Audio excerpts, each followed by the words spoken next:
أهلا بيكم معايا في حكاية وقصة جديدة. صلوا على النبي ويلا بينا نبدأ القصة. بتقول صاحبة القصة: أنا متجوزة بقالي سنتين. جوزي بيعشقني وكويس جدا معايا، عصبي شوية، لكن الحياة بينا شبه مثالية. لكن للأسف وقت ما كنت بنزل عند بيت عمي، لأن أنا عايشة في بيت عيلة، اكتشفت إن أخو جوزي بيبصلي وبيطلع فيا بصات وحشة جدا وسافلة. بيفضل يتنح فيا ويبص على كل تفصيلة في جسمي. فأنا أخدت بالي من الموضوع ده. ابتديت إن أنا أغير في لبسي لمحتشم أكتر، وألبس لبس واسع وفضفاض جدا وطويل، وما بيبانش مني أي حتة من جسمي ولا من شعري. ما بحطش أي حاجة في وشي نهائي طول ما هو موجود في البيت. لكن برضه مفيش أي شيء اتغير. دايما بيبصلي بطريقة سافلة جدا جدا. نظراته شيء قبيح، شيء مش حلو.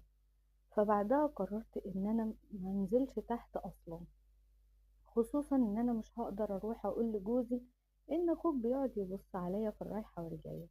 صعب جدا ان انا احكي حاجة شبه كده، سواء لجوزي بقى او لاي حد. فقررت ان انا انهي القصة دي بان انا طول ما هو تحت انا مش هنزل تحت عند بيت عمي. ولكن للأسف بعد شوية صغيرين جوزي بدأ يتضايق مني، وقعد يقول لي: انتي مش عايزة تنزلي تحت ليه؟ وخصوصا ان مرات عمي بيكون عندها الشغل كتير. وطبعا طلب مني ان انا انزل تاني علشان اساعد امي. وفعلا ما قدرتش بصراحة ان انا اقول له السبب ولا ارد عليه في الموضوع ده خالص، وعلشان ما يتعصبش عليا، لان احنا الحمد لله كويسين مع بعض. قررت ان انا انزل تاني، وفعلا رجعت انزل تاني. بس كنت طبعا لما بلاقيه مش موجود كنت باخد راحتي، لان طبعا انتوا عارفين شغل البيت ما بحبش اتكتف طول ما انا قاعده تحت. ففي يوم من الايام وانا تحت سالت مرات عمي اذا كان هو يعني مطول بره ولا لا، وقالت لي ان هو هيجي متاخر. في اليوم ده اخدت راحتي شويه. طبعا ما كنتش لابسه حاجه عريانه يعني ولا حاجه، بس قلعت اللبس الطويل قوي والطرحه والخمار اللي انا كنت لابساهم دول، وما عداش اكتر من ساعه الا ولقيته قدامي وفي وشي، وخبط فيا خبطه عمري ما هنساها. لزق جسمه كله فيا. حسيت وقتها وكأنه بيتحرش بيا بجد، إحساس وحش وصعب جدا. ولكن لو كنت اتكلمت، طبعا في مجتمعنا لازم الإنسان الضعيف هو اللي بيكون الضحية. يعني أنا بدل ما الناس ساعتها تتفهم موقفي، وساعتها هيقولوا عليا إن أنا اللي غلطانة، وعلشان كده سكت وما اتكلمتش. لكن وأنا عمالة أفكر أعمل إيه في الموضوع ده، لقيته بينده عليا. رحت له وقلت له: أنت عايز إيه؟ لقيته بيقول لي: أنا عايز تليفونك علشان أعمل منه مكالمة، علشان تليفوني فاصل شحن. واديته موبايلي عادي جدا على اساس ان هو هيتكلم منه. وبعد كده خدت منه التليفون عادي وما كانش فيه اي حاجة غريبة. وبالليل بعد جوزي ما نام وانا قاعدة كده مع نفسي وبفكر اعمل ايه واتصرف ازاي، لقيت رسايل جايالي على الواتساب من رقم غريب. بصراحة انا معرفوش. بيقولي: اسمعي يا حلوة، ايه رأيك لما ابعت الرسايل اللي انتي بعتها لي دي لجوزك، علشان يشوفي انتي بتبعتيلي ايه وبتعملي ايه من وراه. فقلت له: مين انت اصلا؟ انا مش عارفاك. فلقيته بيقول لي: انا اخو جوزك. قلت له: انت اتهبلت؟ انت اتجننت؟ انت ايه اللي انت بتعمله ده؟ رسايل ايه وعمايل ايه؟ وانا ساكتة اصلا ومرتبكة جدا بصراحة، ورسايله فعلا فعلا ازعجتني جدا. لقيته بعتلي سكرينات لرسايل على الواتساب، المفروض مبعوثة من تليفوني انا لتليفونه. ووقتها افتكرت الموضوع لما اخد مني الموبايل وقال لي ان هو هيكلم واحد صاحبه، وفهمت اللعبة القذرة اللي هو عاملها عليا. خد التليفون بتاعي وبعت لنفسه رسائل حب وعشق وغرام، وكمان رسائل إباحية وجنسية، إن أنا بحبه هو ونفسي إن العلاقة تبقى بيني وبينه هو، وكلام صعب جدا جدا إن أنا أصلا أتخيله. مش عارفة إزاي فكر الفكرة الشيطانية دي. طبعا رديت عليه وبهدلته وقلت له إن أنا عارفة إن أنت اللي عملت كده أول ما أخدت مني الموبايل، وكمان قلت له إن أنا حاسة بنظراتك من زمان وإن أنت إنسان سافل ووقح. لقيته بيكلمني وبيرد عليا وبيقول لي بكل وقاحة: كويس إن أنت عارفة إن أنا كده، أديك يا ستي اتأكدتي. قوليلي بقى، إيه رأيك تحبي أسمّع الكلام ده وأبعت الرسايل دي لأخويا علشان يا إما هيطلّقِك، يا إما هيقتلِك ويتخلّص منِّك على اللي أنتِ باعتاه لي ده.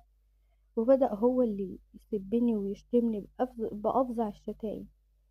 وساعتها وقتها أنا ما بقيتش عارفة أرُد عليه ولا أعمل إيه ولا أتصرّف حتى إزاي.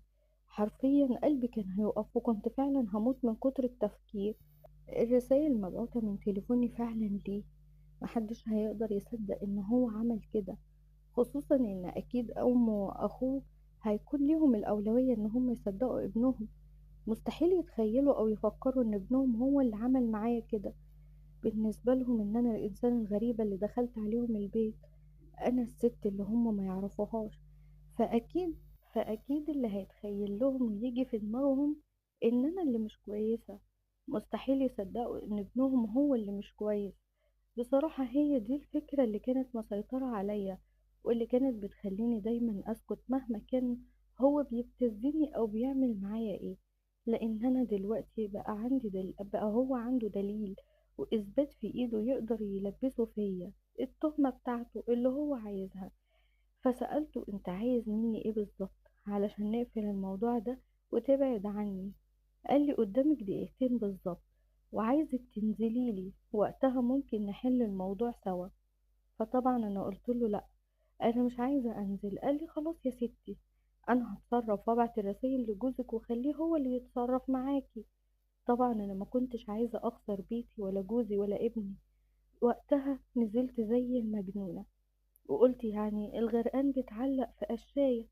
يعني فكرت إن ممكن فعلا الموضوع يتحل وإن هو يفهم بقى إن هو مينفعش يعمل معايا كده ويحل عني بقى ويسيبني في حالي. ونزلت وقلت له هي مرات عمي فين؟ قال لي هنا تحت في البيت. لما نزلت اتفاجئت إن هي مش تحت، ولسه بسأله عليها لقيته بيقول لي في الأوضة. دخلت الأوضة ودخلت الأوضة ما لقيتهاش فيها. لقيته طالع يجري ورايا وقفل الباب علينا احنا الاتنين وحاول ان هو يعتدي عليا. وطبعا انا ما صوتش وما اتكلمتش خالص علشان خاطر محدش يسمع. ولكن الحمد لله مرات عمي جت والموضوع ده فعلا حرفيا نجدني، بس للأسف ما كانش في صفي أبدا. لأني طلعت من الأوضة وأنا بجري بسرعة ولقيت مرات عمي قدامي وبتبصلي بصة غريبة، خصوصا إن أنا كنت طالعة متبهدلة ومتوترة وهدومي مش مظبوطة. وهو السافل كان طالع ورايا وهو بيضحك. طبعا هو فرحان. مرات عمي من بعد اليوم ده بقت بتبصلي بصات غريبة جدا. طبعا هي شاكة فيا بينها وبين نفسها، بتقول كان في ايه بيحصل في الأوضة لما أنا جيت. لأن فعلا المنظر ما كانش حلو أبدا وما كانش طبيعي. وبقى عنده دليل تاني يقدر يبتزني بيه غير الرسايل اللي هو نزلها عندي دي. في كمان أمه اللي فعلا بدأت إن هي تشك فينا احنا الاتنين. وأنا ساكتة، ساكتة وخايفة أتكلم. ودي كانت أكتر حاجة غلط إن أنا عملتها، لأن اللي حصل بعد كده أنا لغاية دلوقتي مش مصدقاه حرفيا. طلعت البيت وأنا منهارة وفضلت أعيط كتير جدا مش لاقي حل للمشكلة. خلاص اتحصرت في الزاوية معاه مع رسايل مني أنا أصلا ما بعتهاش. ومامته دلوقتي هي هتدعم أكيد، أكيد وممكن تكون شاهدة في صفه، لأن المشهد اللي شافته بيدعم وساخته معايا. ومستحيل تصدق أنا الغريبة اللي مظلومة وابنها هو الظالم. وسط وأنا بفكر فعلا إن أنا خلاص أحكي لجوزي وأقوله على الحكاية كلها، مترددة لأن الموضوع كبر ولكن بقى عنده شاهد في صفه. وبجد مش عارفة أعمل إيه. وفي وسط وأنا بفكر ومحتارة وفعلا تعبانة من قلبي وفعلا بفكر إن أنا أتخلص من حياتي علشان أخلص من الشيء ده، لقيته بعتلي رسالة على الواتس وبيقولي ايه رأيك بقى؟ قلت له انا هحكي لاخوك على كل حاجة. قال لي خلاص احكي له دلوقتي حالا. هبعت له الرسايل وامي دلوقتي هتشهد ان انت كنت بتحاولي معايا في الأوضة وهي شافتك بعينيها وانت طالعة قدامها، وانا اللي رفضتك وانا اللي مشيتك وانا اللي مش عايزك. وقتها طبعا مش عايزة اقولك اخويا هيعمل ايه. اول ما قال لي كده حسيت فعلا ان انا تايهة. حسيت زي لما يكون رجلي مقطوعة وقاعدة في وسط غرفة كبيرة وما فيهاش حاجة حتى أسند عليها. حسيت فعلا زي اللي ما حد بيذبحني بس في سكينة تلمة مش قادرة أتصرف. لقيت نفسي وقتها بكل انكسار بسأله سؤال محدد وبس، قلت له ايه اللي انت عايزه بالظبط علشان نحل الموضوع ده. بعدها قعد يكلمني عن الحب والخرافات والمشاعر، كلام طبعا ما يتصدقش ان هو يطلع من شخص زي ده ندل وخاين وجبان. ولقيت نفسي بصرخ وبصوت في وشه وقتها، وفي لحظتها رحت قافلة التليفون